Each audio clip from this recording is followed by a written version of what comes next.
നറുനീണ്ടി സർബത്ത് ആവശ്യപ്പെട്ടവർക്ക് ദേ നറുനീണ്ടി കൊണ്ട് എങ്ങനെ സർബത്ത് ഉണ്ടാക്കാമെന്നും അതുകൊണ്ട് നല്ലൊരു അടിപൊളി സോഡാ സർബത്ത് എങ്ങനെ ഉണ്ടാക്കാമെന്നും നോക്കാം. 1 കിലോ പഞ്ചസാര പാനിലിട്ടിട്ട് ചെറുതായി കാരമലായി വരുമ്പോഴത്തേക്കും എടുത്ത പാത്രത്തിന് 1/4 കപ്പ് വെള്ളം ഒഴിച്ചു കൊടുക്കാം. ഞാൻ ഈ പാത്രത്തിലാണ് പഞ്ചസാര അളന്നെടുത്തത്.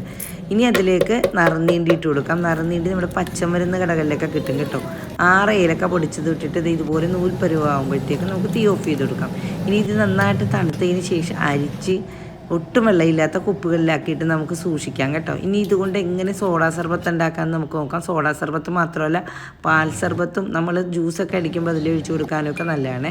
ഒരു ഗ്ലാസ്സിലേക്ക് നാരങ്ങ കഷ്ണം, പുതിനയില, ഒരു കഷ്ണം പച്ചമുളക്, ഇത് നമുക്ക് നന്നായിട്ടൊന്ന് സ്ക്യൂസ് ചെയ്ത് കൊടുക്കാം. കുറച്ച് നാരങ്ങാ നീര് കൂടി ഒഴിച്ചു കൊടുക്കാം.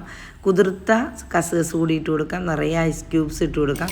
ഇനി നമുക്ക് മധുരം എന്തോരം ആവശ്യമായിട്ടുണ്ടോ അതനുസരിച്ച് സർബത്ത് ഒഴിച്ചു കൊടുക്കാം. ഇനി ഞാനിതിലേക്ക് സോഡയാണ് കേട്ടോ ചേർത്ത് കൊടുക്കുന്നത്. സോഡക്ക് പകരം നിങ്ങൾക്ക് പച്ചവെള്ളം വേണമെങ്കിൽ ഒഴിച്ചു കൊടുക്കാം. ഇനി നന്നായിട്ടൊന്ന് മിക്സ് ചെയ്ത് കൊടുക്കാം. നല്ല മധുരവും എരിവും പുളിയും ഒക്കെ ആയിട്ടുള്ള നല്ല അടിപൊളി ഒരു സോഡാ സർബത്ത് തയ്യാറായിട്ടുണ്ട്. അപ്പോൾ നോമ്പൊക്കെ തുറന്നു കഴിഞ്ഞൊന്ന് ഫ്രഷ് ആയിട്ടിരിക്കുന്ന സമയത്തൊന്ന് ട്രൈ ചെയ്ത് നോക്കുക കേട്ടോ.